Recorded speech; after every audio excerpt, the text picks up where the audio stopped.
अस्सलाम वालेकुम, मैं रिजवान अशरफ। इस वक्त पाकिस्तान के अंदर आसिफ अली जरदारी को हटाने की बात की जा रही है, उनसे इस्तीफ़ा लेने की, उन्हें घर भेजने की, या फिर 28वीं तरमीम के ऊपर वो एग्री कर जाए। अब दोनों सूरतों में सियासी मौत तो उनकी कन्फर्म है। अगर वो 28वीं तरमीम के ऊपर साइन कर देते हैं, दस्तखत कर देते हैं, तब भी वो फारग हो जाएंगे, और दूसरी सूरत में अगर इस्तीफ़ा दे के चले जाते हैं तब भी फारग हो जाएंगे। अब उसके बाद का मंजरनामा क्या है? उसके बाद क्या field marshal army chief general Asif Munir सदर पाकिस्तान बनना चाहते हैं? इसके बारे में जो साबिक सेक्रेटरी इलेक्शन कमीशन खबर दिलशाद है, उन्होंने एक बहुत बड़ा इंकशाफ किया, और वो जो इंकशाफ है बड़ा ही हैरान कुन किस्म का है। उन्होंने एक पॉडकास्ट दिया, उस पॉडकास्ट के अंदर उन्होंने ये इंकशाफ किया कि उनकी फील्ड मार्शल के साथ मुलाकात होती, और लगता ऐसा है कि या तो GHQ के अंदर उनकी मुलाकात हुई है या फिर किसी और जगह मुलाकात हुई है। मुलाकात उन्होंने बचाते खुद इस चीज़ को कन्फर्म किया। फिर उन्होंने कान के अंदर ये बात की, उनके साथ 1 to 1 बैठ कर ये बात की, बिल मुशाफा उनके साथ मुलाकात की, और उसके अंदर उन्होंने ये कहा, और उसके अंदर फिर उन्होंने ये जो मशवरा दिया फील्ड मार्शल को सदर बनने का, उसके ऊपर जो उनका रिएक्शन, मशवरा क्या था, किस तरह से आगे निज़ाम चलेगा, ये तमाम तर अहम तरीन मालूमात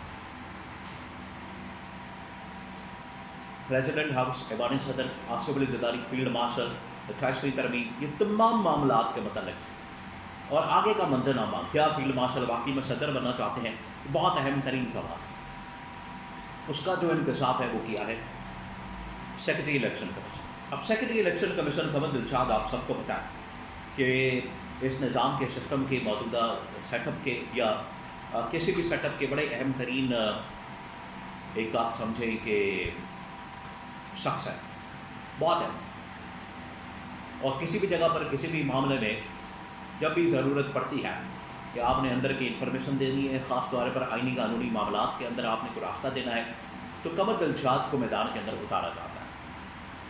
इससे पहले 26वीं तरमीम, 27वीं तरमीम, उसके मुतालिक भी कमर दिलशाद ने पहले ही बता दिया था कि किस तरीके से ये तरमीमें आ रही हैं और इसके अंदर क्या क्या हो सकता है और उसका मुस्तकबल क्या होगा। अब एक बार फिर कमर दिलशाद साबिक सेक्रेटरी इलेक्शन कमीशन मैदान के अंदर आए और उन्होंने इंकशाफ किया कि 28वीं तरमीम आ रही है और उसके अंदर क्या क्या चीज़ें शामिल हैं। अब उन्होंने जो बात की जनरल आसिफ मुनीर के मुताबिक, देखिए पहले बैकग्राउंड समझ लें।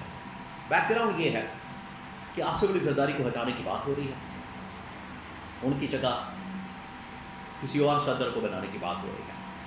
अब मौजूदा सेटअप में निज़ाम में इससे सूटेबल कौन शख्स हो सकता है फील्ड मार्शल के अलावा, जनरल आसिफ के अलावा, क्योंकि पिछले 1 साल से आज तक जितनी भी डेवलपमेंट्स हुई हैं आलमी सतह के ऊपर पाकिस्तान में, उसमें जनरल आसिफ जब भी ऑपरेट करते हैं, आते हैं जाते हैं, डिप्लोमेटिक लेवल के ऊपर ट्रैवल करते हैं, तो हमेशा उनको 4वें 5वें नंबर के ऊपर बैठा दिया जाता है। ये सबसे बड़ा मसला उनके लिए क्या है, क्योंकि वो शर्मिंदगी का एक मसला बन गया इस वजह से। अब प्रॉब्लम ये है कि यूनिफॉर्म के अंदर क्या वो सदर बन सकते हैं, यूनिफॉर्म के अंदर क्या वो प्रेसिडेंट बन सकते हैं, ये सबसे बड़ा सवाल है, ये सबसे बड़ा इशू है। इसके ऊपर जो है उन्होंने बात की, इसके ऊपर उन्होंने ये मसला हल करने की बात की। अब जो इस वक्त खबर दिलशाद है, उन्होंने कहा कि मैंने जनरल आसिफ मुनीर को बजाते खुद ये बात की। खबर दिलशाद ने जनरल आसिफ के साथ मुलाकात की, और लगता है कि ये मुलाकात इन्हीं दिनों में हुई है, हो सकता है कि 1 महीने में, 2 महीने में या ये मुलाकात हुई होगी। इसके दौरान खबर दिलशाद ने जनरल आसिफ को ये कहा कि आप बतौर फील्ड मार्शल, बतौर जनरल सदर बन सकते हैं। अब इसके ऊपर जो रिएक्शन है, इसका मतलब है कि पॉजिटिव है। इसके ऊपर जो बात है, रिएक्शन है, वो पॉजिटिव है, क्योंकि अगर जनरल आसिफ मना करते थे और कहते कि नहीं ऐसा कोई मसला नहीं, मेरा कोई इरादा नहीं, मेरा कोई इस हवाले से ख्वाहिश नहीं, तो मीडिया के अंदर बिल्कुल ये बात मत करना, तो मीडिया के अंदर ये बात का मतलब दिलशाद आके ना करता।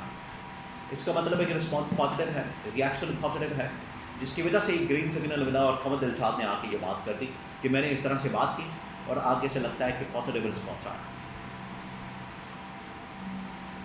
اس کے بعد کیا وہ فیلڈ مارشل بطور جرنیل کے CDF کے صدر بن جائیں گے؟ پھر قمر دلشاد نے کہا کہ میں نے ان کو مشورہ دیا کہ آپ کو کس قسم کا صدر بننا چاہیے۔ اب آپ ذرا اندازہ کریں کہ قمر دلشاد کی جو گفتگو ہو رہی ہے جنرل عاصم کے ساتھ، وہ ٹی وی کے اوپر بیان کر رہے ہیں، ایک پوڈ کاسٹ کے اندر یوٹیوب چینل کے اوپر ایک صحافی کے ساتھ بات کرتے ہوئے یہ بات کر رہے ہیں، بیان کر رہے ہیں۔ انہوں نے کہا کہ آپ نے صدر کس طرح کا بننا ہے؟ آپ نے صدر اصل میں بننا ہے جنرل ایوب خان